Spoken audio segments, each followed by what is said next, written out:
Hey YouTubers, thanks again for clicking on the channel and joining in with me.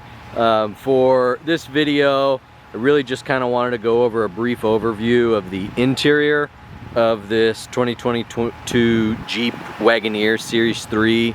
I am not going to get into all of the features of Uconnect and settings and things of that nature. I'll briefly touch on some of those, but the actual usage of all of those features is a whole video in and of itself that will be forthcoming further on down the line. So this is really just to kind of give tips and tricks that I've found along the way in about the month that I've owned this Wagoneer, as well as point out a few things that maybe some people didn't know that is even on the vehicle or knows how to operate. So without further ado, we'll just get right into it. Let's go ahead and get on the inside. First thing I'll point out, your key fob does have an actual key in it. For whatever reason, if you need to get into the vehicle and you are locked out, you'll notice that the door handles do not have keyholes, but on the front door, when you open the door handle, if you'll notice right there on the inside, you actually have a keyhole that's hidden. So you can actually take the key out of your key fob and insert it there, and you'll be able to get into the vehicle. So for whatever reason the battery dies on the key fob and the vehicle doesn't sense it, again, just open the door handle up, you'll see the keyhole revealed. You just stick the key right in there and that'll get you in. Also, while we've got the door open, I'll show you the controls. Now, on all Wagoneers, regardless whether you have a Series 1, Series 2, Series 3, they do not have power folding mirrors. Only the Grand Wagoneer has that. If you are looking how to activate your power fold mirrors, there is a setting in the Uconnect screen that you can have it automatically fold in and unfold when you turn the car off and on. Otherwise, there's another little emblem right down here. You just take this knob and turn it 180 degrees so it's facing down this way. This is a Wagoneer, so I don't have that feature, but if you are wondering how to manually power fold your mirrors in on a Grand Wagoneer, again, you'll have a setting right down here. You just take this, rotate it 180 degrees, and it'll power fold your windows for you. Outside of that, you can fold the mirrors in the Wagoneer. It's just a manual fold function, so you actually have to roll the windows down, pull your mirror in, and then push it back out when you are ready to go back out. Now this is just your standard speedometer and tachometer for the digital display. This is nothing fancy. This is just the normal display, and then if you click and hold the OK button right down here on the steering wheel, it'll actually change to kind of more of an updated format, which I don't know if you can see that. So it gives you the speedometer up top and your tachometer underneath it with your RPMs. Again, just to kind of give you the different views. You have your RPMs on one side, you have your speed on the other. I also, in this normal view, I like to have my range and also the temperature shown. So I have both of those shown on there in addition to fuel and the engine coolant temperature. That P up there just designates that you're in park. When you do go into drive, you can set it so that it will show you what gear you're in. So it'll show you D1 through D8, depending on what gear you're in, which I know some people may like, especially if you're towing and you want to know what gear you're in, or just for when you're on the highway, if you're not quite sure if you're in 8th gear or 7th gear, just a quick glance down and that will be able to show you. Not sure if it shows up real well, but I do have the heads-up display as well. Let me see, there we go. Hopefully that's a good image for you. It does have your lane keep assist, which are those two lines underneath When that's active, those will show green, and then when you start to veer out of the lane, they'll blink yellow. And then the 0 obviously is for the speed. One thing that I am going to kind of knock Wagoneer for is you can get a particular package. I believe it's the convenience package, which has traffic sign recognition. If you have that package, again, through the Uconnect settings, you can toggle a switch or toggle a feature, I should say, not necessarily a switch, but toggle a feature to turn that on. Please note, if you do not have the convenience package, you can still toggle that feature on and off. It just will do nothing. So in my vehicle, for instance, I do not have the convenience package, so I have no traffic sign recognition. But I could still, from the settings, turn that feature on and off. That's one of those, I wish if the feature does not come on the car, that it does not show up in Uconnect and confuse people. What the traffic sign recognition is, for those of you who don't know, it basically scans the roadway for standardized traffic signs for speed limits, and it will read whatever that speed limit is. So if you're going from a 75 to a 45 mile an hour zone, when you pass into that 45 mile an hour zone, once you pass that speed limit sign, it will automatically change the display to show a little speed limit symbol right next to your mile per hour, and it'll tell you what the speed limit is.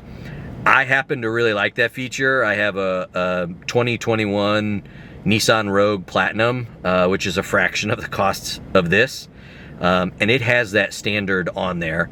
And so I wish, more than, you know, a feature or a benefit in any given package, I really consider that more of a safety feature of knowing what the speed limit is when you're coming into a smaller city or a school zone.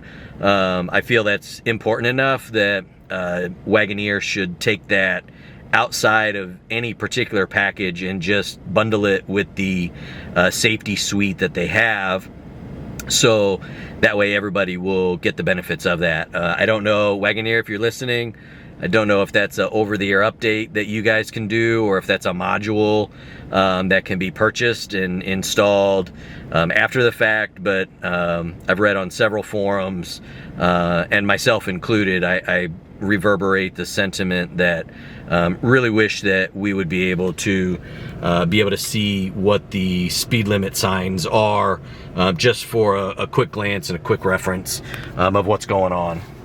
So with that, we'll get back down here to the steering wheel, and we've got on the left hand side, these are basically going to be all your voice functions. So you've got the green phone for pickup, you've got the red phone to disconnect, as well as if you want to use the hands-free voice activated functions, if you press and hold the green button, that'll bring up the voice activated feature in the car, so you can set temperature, you can ask the navigation to bring up a particular address or navigate to a particular address, and then your up and down and OK buttons are going to go through, as you see, as you toggle up and down, that's going to go through all of your menu settings in the main digital display. I'll just go through those real quick for you. Obviously, I showed you the main, just the main set, the analog set, if you will, and kind of the updated digital look that Wagoneer has put on there. Let's go back to the original one. If we toggle down one, this is just kind of a different overview. Gives you, I like to have the average MPG in the center. And then also off on the right hand side, you see 0 is current. It's because the vehicle is on and I'm not moving. But that just gives you a quick glance of what your current instant MPG is. So if you're getting into the throttle and you're having a little too much fun, you can quickly and easily look down at that and be able to see what's going on. Now, if you'll notice these little dots right down here, that means there are additional views on this particular screen. So if you go to your left and right arrows, which are on the left side, if you toggle to the right, you'll be able to bring up the different views now. So this particular view will give you a quick view of your coolant temp, trans temp, oil temp, oil pressure, and battery voltage. The next screen will give you the percentage of your oil life that's left. I typically notice that for every 1,000 miles, or I'm sorry, for every 100 miles, it's 1%. So for every 1,000 miles, it's roughly 10%. So I'm almost at 3,000 miles. That'll get me down to 70%. With normal everyday driving, that will be your standard. If you're doing a lot of towing, or you do a lot of idling, or if you're in extremely high temp or low temp situations, that will probably be subject to change, and your oil change indicator will differ. But for the most part, every 1,000 miles you can figure is going to be 10% off of your life of your oil filter. Another toggle through, this will get you to your tire pressure sensors. Start stop, this is just basically telling you whether start stop is ready and any vehicle info or notes, and then it gets you back to your regular screen. If you toggle down, again, this just gives you a quick overview of whatever parameters that you want to have. You basically have an A and a B, so you can have on trip A, you can have basically the lifetime mileage, and then what I like to do on trip B is whatever my current mileage is for my most recent fill up, I keep on trip B, just so I can keep track of that. Again, as you can see, I've got about 160 miles. I'm roughly averaging 16 mpg between city and highway driving. I am in the car, it's idling right now, so I am using gas, so that is dropping, and will continue to drop while we're in here. You do have a map setting that if you want to have your navigation go through the factory navigation screen, it will show you turn by turn in here. One thing to also note, which I found interesting, if I use Google Maps through Apple CarPlay, I do not get turn-by-turn navigation in the digital display or on my heads-up display. If I use Apple Maps in Apple CarPlay and I use that navigation feature, I won't be able to pull up turn-by-turn navigation in this particular screen, but there is a separate notification that comes up when I'm getting close. Say, I'm within a mile and I need to make a right. There will be a separate notification that comes up in here, as well as in my heads-up display. There'll be a little arrow that'll come up here, and it'll give me the distance left before I turn left or right. Again, I cannot access that turn-by-turn navigation if I'm using Google Maps, but if I'm using Apple Maps, when I have that activated through Apple CarPlay, I do get that turn-by-turn navigation. So I thought that was interesting. I was always a big fan of Google Maps until I found that feature out, and now I'm back to using Apple Maps just for that feature alone. Again, another screen down. This basically gives you a brief overview of the car. You can see that I have it in auto right now, and I'm also in my entry-exit mode. That will change depending on if you have air suspension.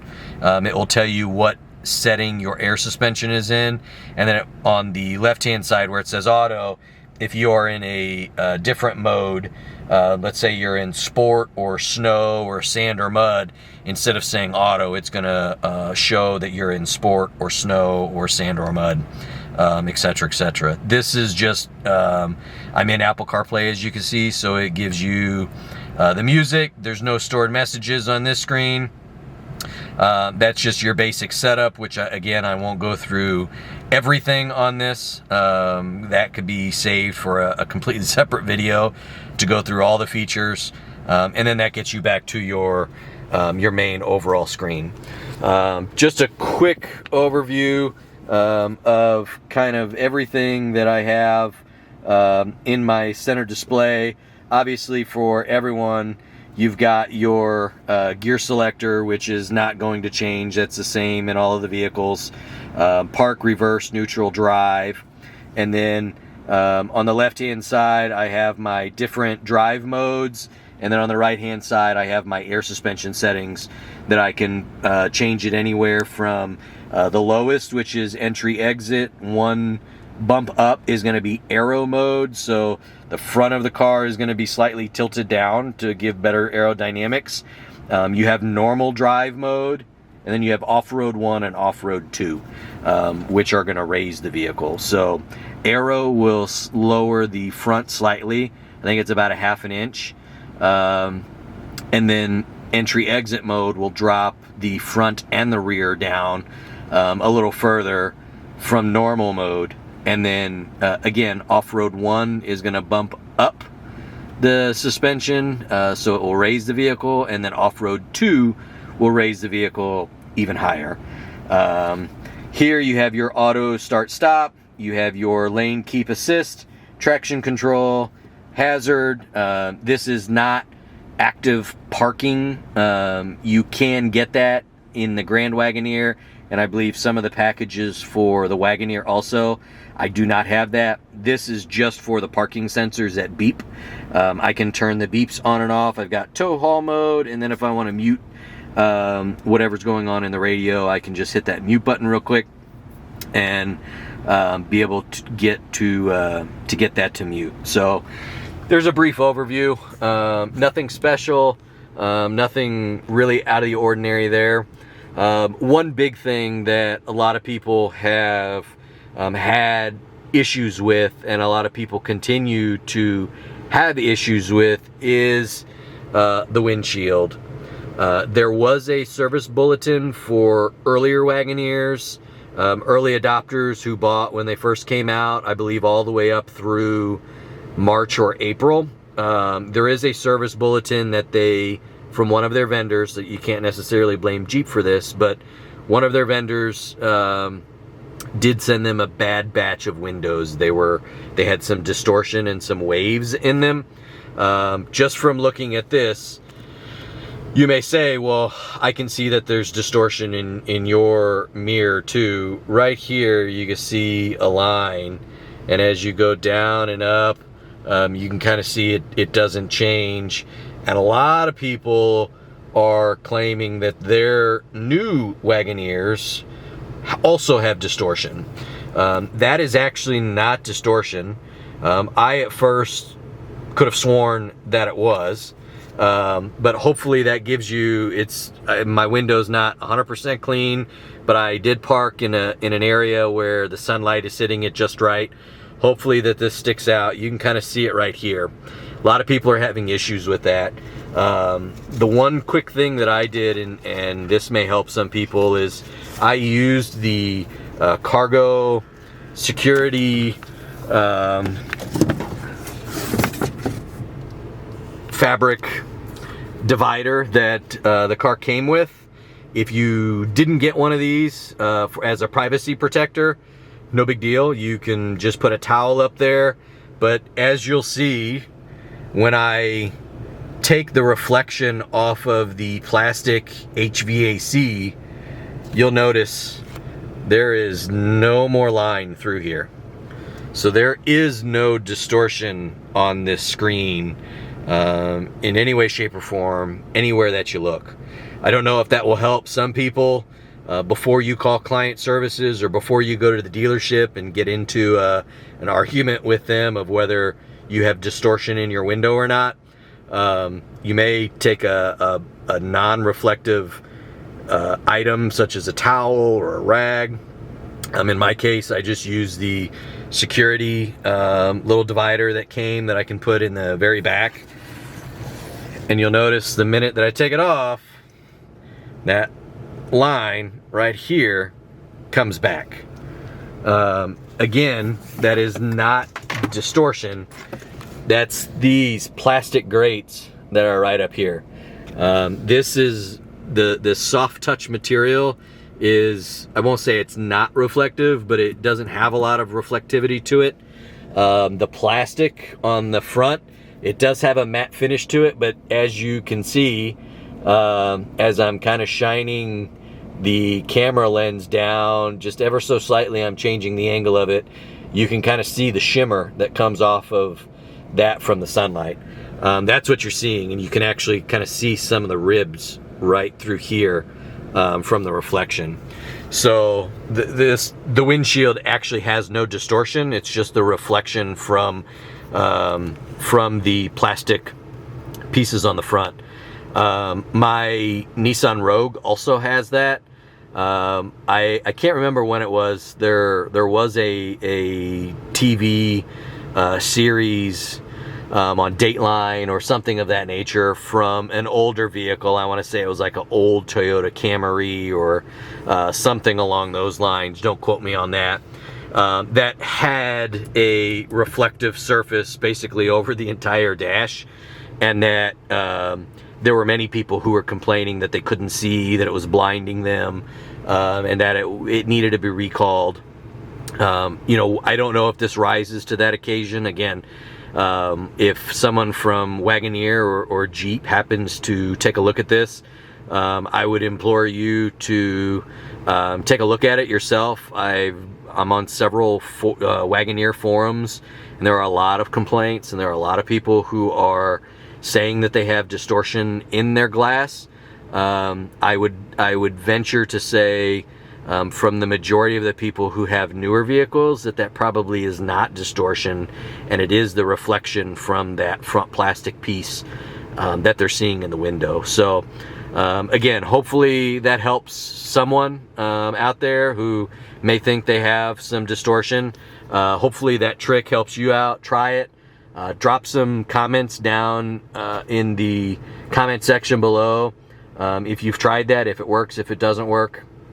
Let me know how it's worked out for you guys, and if you do feel that you still have distortion in your windows and you have a newer vehicle, or if it's more of the reflective pieces that are on the front on the newer builds. Really curious to see comments and see what happens. Moving up to kind of the top up here, hopefully we can get a little bit of, let me open up a door and hopefully get some sunlight in here to make it a little easier to see. We do have right here a conversation mirror. It is your sunglass holder, so if it comes all the way down, you get your sunglass holder. Then if you put it up probably about 85% and let go, it will drop down into a detent, and you have a little conversation mirror, so you'll be able to look at the passengers in your second row and have a conversation with them. I thought that was a really neat idea, and I've seen that implemented in a couple of other brands, and I really like it. It works well. For the HVAC, I like these. They feel like they're aluminum, and they have little detents that you click in and click out of. So I don't know if you can hear that. Right? Closed, open, all the way closed, all the way open. I really like that tactile feel. I think it's a nice touch. Kind of gives it a little more premium feel to it.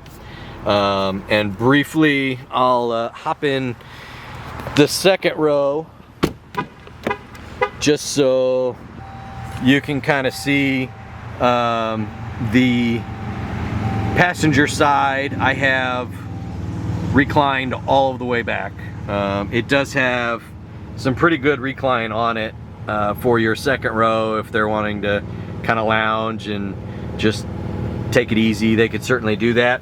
The third row also has a reclining feature. Again, on the passenger side, I have the third row reclined all of the way. On the passenger side, on the driver's side, it is up. So you will notice there's not a huge difference, but it really does make a huge difference. I've sat in the third row. I have pushed it all the way back to this particular setting. It's at just the right angle, and it goes back just far enough where your third row passenger, if they were just looking to get a pillow, take a quick nap, they could easily do so, and they would have absolutely no problems.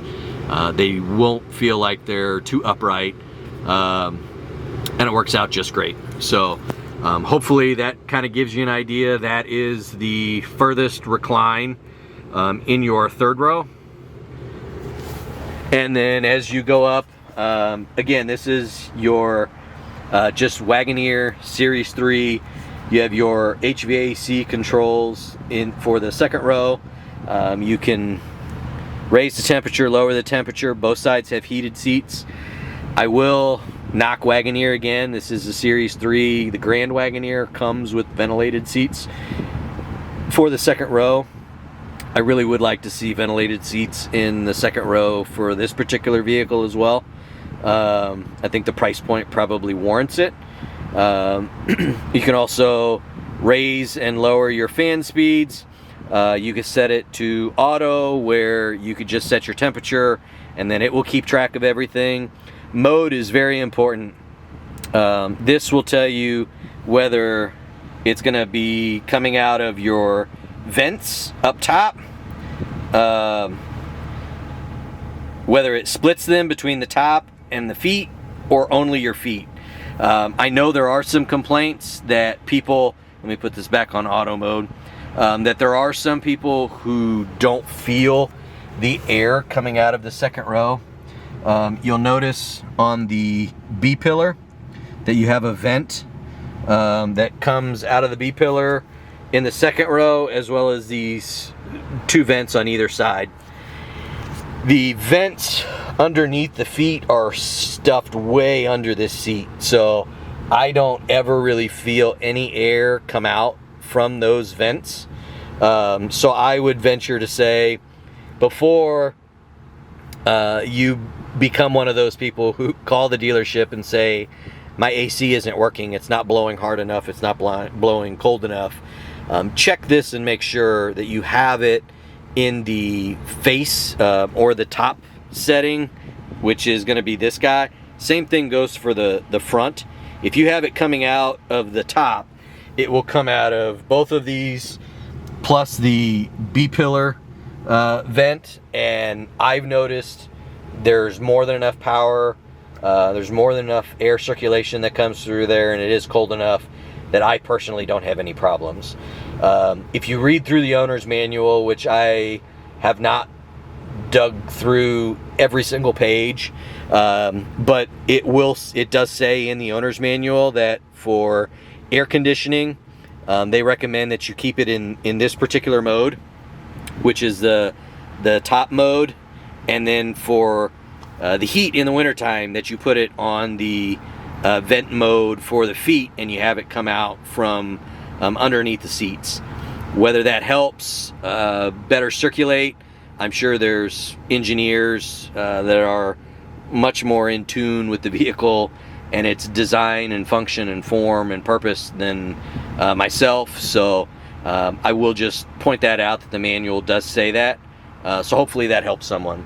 Hope everybody enjoyed kind of this just quick, brief overview. Give you some tips and tricks of this Jeep Wagoneer. I will put up another video at a later time that kind of takes a deeper dive into the Uconnect and all of the different functions and features that are within the Uconnect system for personal settings, drive mode. This video would be 10 times as long if I tried to detail all those out. So feel free, like, subscribe, helps grow the channel. Love to read and see all of your comments below. If this was able to help anybody out or give anybody information that they didn't already know. And until next time, happy driving and safe travels. Thank you.